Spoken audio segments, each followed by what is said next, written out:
Assalamualaikum warahmatullahi wabarakatuh. Salam sejahtera.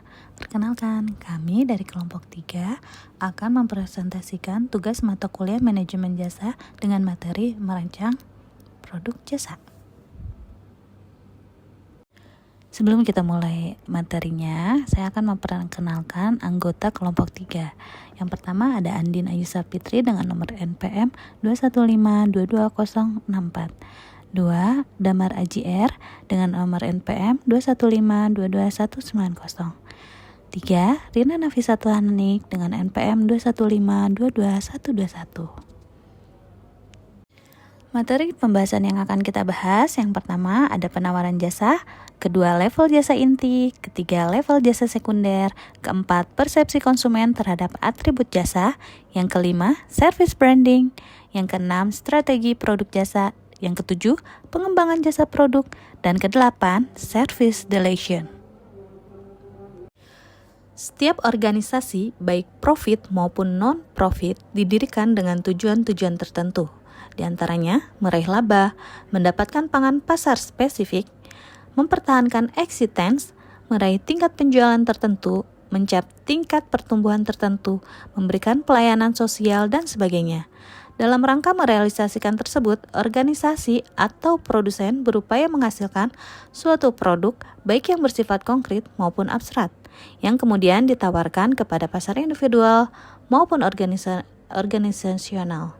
Jenis kuantitas maupun kualitas produk tersebut sangat tergantung pada kompetensi inti, ketersediaan sumber daya, dan kapasitas produktif organisasi. Pembahasan pertama mengenai penawaran jasa.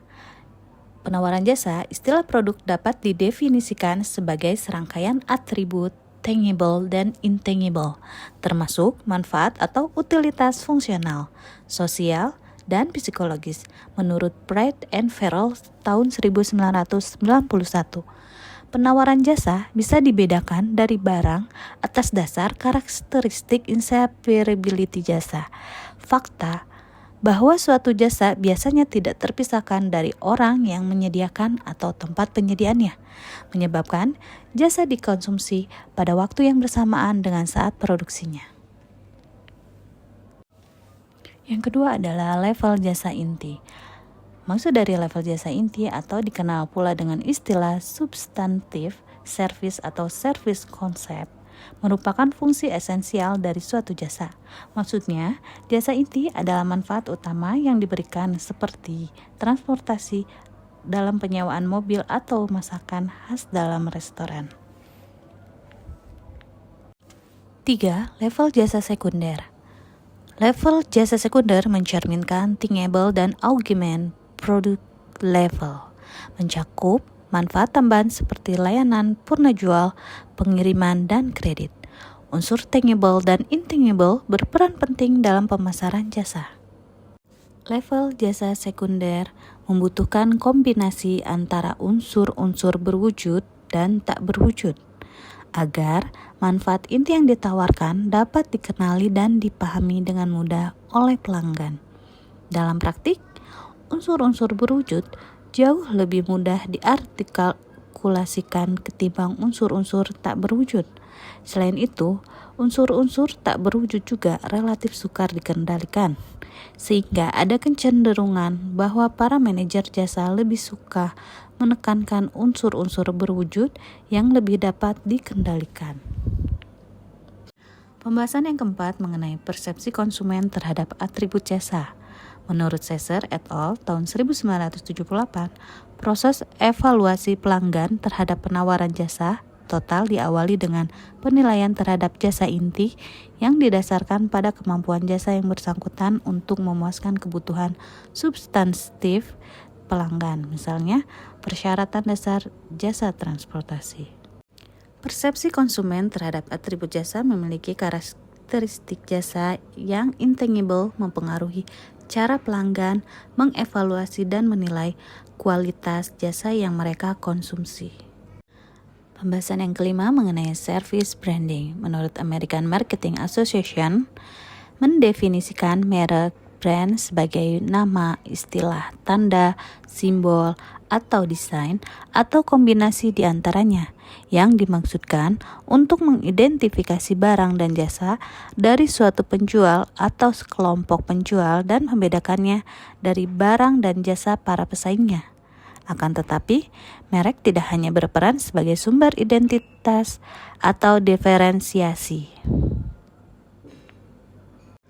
Service branding, merek bukan hanya identitas tetapi juga memberikan nilai tambah dan membangun hubungan dengan konsumen. Sebuah merek lebih dari sekedar produk. Pembahasan yang keenam mengenai strategi produk jasa. Poin pentingnya yaitu A. Keputusan strategik, B. Perluasan bauran produk jasa, C. Pengurangan atau eliminasi jasa, D. Efektivitas dan efisien, E. Batasan dalam penawaran jasa, dan F. Audit produk jasa, service product audit. Pembahasan yang ketujuh mengenai pengembangan jasa baru. Karakteristik intangible jasa terdiri dari A. Jasa mudah dimodifikasi tanpa persetujuan manajemen, B. Modifikasi dapat mempengaruhi kualitas layanan pelanggan, C. Jasa mudah ditiru karena umumnya tidak bisa dipatenkan. 5 tipe jasa baru terdiri dari style change, termasuk di dalamnya perubahan dekor dan logo jasa. Kedua, service improvement. Tipe ini meliputi penyempurnaan atau perubahan aktual atas karakteristik tertentu pada jasa yang telah tersedia bagi pasar saat ini. Dengan misalnya, sistem komputerisasi akademik menggantikan sistem manual. 3. Service line extension. Tipe ini merupakan penambahan pada rentang produk jasa yang ada saat ini. Yang keempat, new service. Tipe ini merupakan jasa baru yang ditawarkan suatu organisasi jasa kepada para pelanggannya saat ini. 5. Major innovation. Tipe ini mencakup jasa yang sama sekali baru untuk pasar baru.